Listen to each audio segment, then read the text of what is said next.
सिद्धार्थनगर जिले में अधिकारियों की मनमानी का आरोप। जोगिया ब्लॉक के अंतर्गत आंगनबाड़ी कर्मचारी एवं सहायिका एसोसिएशन उत्तर प्रदेश इकाई की बैठक विकासखंड जोगिया में जिला अध्यक्ष व प्रदेश महामंत्री के नेतृत्व में संगठन की बैठक की गई। बैठक में बाल विकास परियोजना अधिकारी द्वारा 1000 रुपए बोरी के नाम से 1000 फ्लैक्सी फंड के नाम पर और ब्रह्म कुमारी क्षेत्रीय मुख्य सेविका कार्यकर्त्री से कार्य उनसे न करवा के अपने चाहने वाले से कार्य करवाया जाता है और उसी की देखभाल से बाल विकास कार्य परियोजना कार्यालय जोगिया का उन्हीं की देखरेख में चलाया जाता है और यह बाल विकास परियोजना अधिकारी विकास नहीं बनाया गया।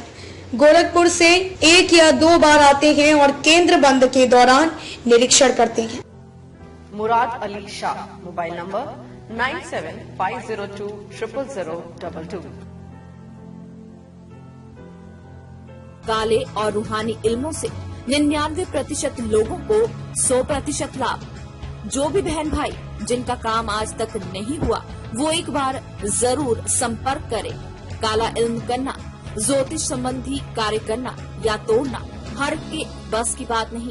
जैसे पंडित आचार्य ज्योतिष जन्मपत्री देख सकते हैं, इनको इल्म संबंधी ज्ञान नहीं। स्पेशलिस्ट वशीकरण, मुठ करने और प्यार संबंधी विवाह समस्या, नौकरी में रुकावट, विदेश यात्रा में रुकावट, पति पत्नी में अनबन, घरेलू झगड़े, बेटा या पति किसी के कहने में होना, ऊपरी कसर किया कराया, मनचाहा प्यार, मनचाही शादी, शादी में देरी, लॉटरी नंबर, विदेश में पक्का होना या पीआर का ना लगना, तुम्हारी सारी समस्याएं A to Z की गारंटी स्टैंप पेपर पर लिख के ले, घर बैठे फोन पर समाधान करवाएं।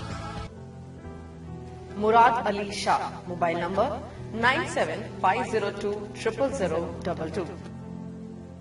उसके नाम पर पैसा वसूली करते हैं, पैसा ना देने पर सेवा समाप्त करने की धमकी देते हैं और कार्यकर्ताओं से दुर्व्यवहार करते हैं और चाहने वाले कार्यकर्ताओं से वसूली करवाते हैं। सरकार द्वारा 62 साल की सेवा समाप्त करने के शासनादेश जारी किया गया है। हम बहनें कर्मचारी में नहीं आते, न ही सर्विस बुक बनी है और बहनें एक समाज की सेविका हैं।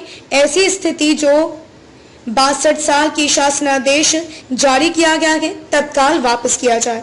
हम बहनें आजीवन समाज की सेवा करते रहेंगे।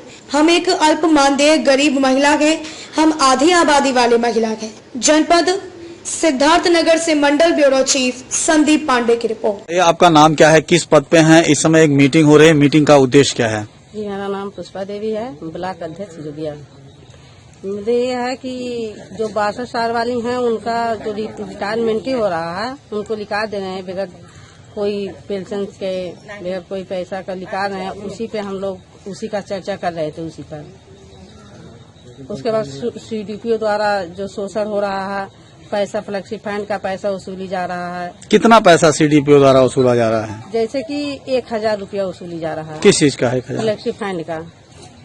तो ये जो का पैसा, ये जो फ्लेक्सी फंड का पैसा है जी, वो आप लोगों के अकाउंट में है कि CDPO के अकाउंट में है? जी, हम लोग के अकाउंट में है। तो कैसे आप उनको देती हैं? जैसे हम लोग लिखाते हैं, हम लोग खरीद चुके हैं सामान, लेकिन उसका पैसा मांग रहे हैं कि फ्लेक्सी फंड का पैसा लाओ। तो हम लोग जब रसीद जमा कर दिए तो हम लोग पैसे कहाँ से दें? और न देने पे कहते हैं सेवा समाप्त कर दिया जाएगा। तो हमें किसी से डर नहीं है, हमारी नौकरी रहे या जाए, हम पैसा नहीं देंगे। बैठक का मेन लक्ष्य था तो जो हमारी बहनें 62 साल की उम्र पूरी कर चुकी हैं, शासन के द्वारा उन 62 साल उम्र पूरी करने वाली बहनों को सरकार ने बाहर निकाल दिया है। तो उसी का हम लोग ये उसी बिंदु पे चर्चा कर रहे थे और सभी लोगों से निवेदन कर रहे थे कि हम सरकार के खिलाफ खड़े हों, आवाज उठाएं, नहीं तो आज उनके साथ है कल हमारे साथ होगा। दूसरी बात, जो यहाँ बाल विकास परियोजना अधिकारी निर्भय सिंह जी यहाँ बैठे हैं, तो इन आंगनबाड़ियों के द्वारा बताया गया है कि प्रशासनिक का एक पैसा आता है 2000 रुपया, उसमें से 1000 रुपया उनसे मांगा जाता है और पोषाहार में 500 से 600 रुपया की वसूली उनके द्वारा करवाई जाती है।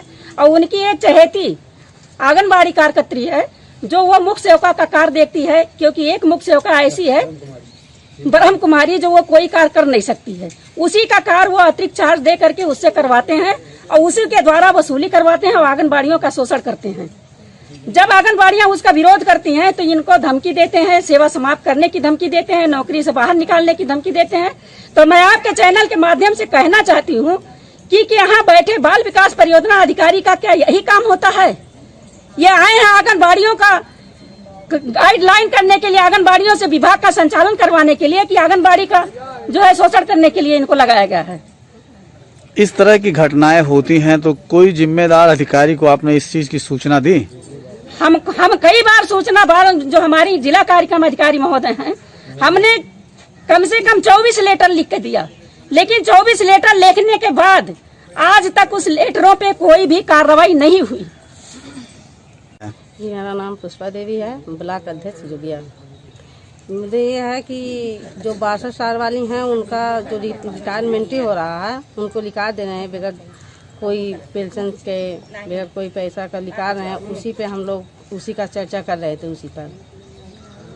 उसके बाद CDPO द्वारा जो शोषण हो रहा है, पैसा फ्लेक्सी फंड का पैसा वसूली जा रहा है। कितना पैसा CDPO द्वारा वसूला जा रहा है? जैसे कि 1000 रुपया वसूली जा रहा है। किस चीज का है? 1000 फ्लेक्सी फंड का। तो ये जो का पैसा, ये जो फ्लेक्सी फंड का पैसा है जी, वो आप लोगों के अकाउंट में है कि CDPO के अकाउंट में है? जी, हम लोग के अकाउंट में है। तो कैसे आप उनको देती हैं? जैसे हम लोग लिखाते हैं, हम लोग खरीद चुके हैं सामान, लेकिन उसका पैसा मांग रहे हैं कि फ्लेक्सी फंड का पैसा लाओ। तो हम लोग जब रसीद जमा कर दिए तो हम लोग पैसे कहाँ से दें? और न देने पे कहते हैं सेवा समाप्त कर दिया जाएगा। तो हमें किसी से डर नहीं है, हमारी नौकरी रहे या जाए, हम पैसा नहीं देंगे।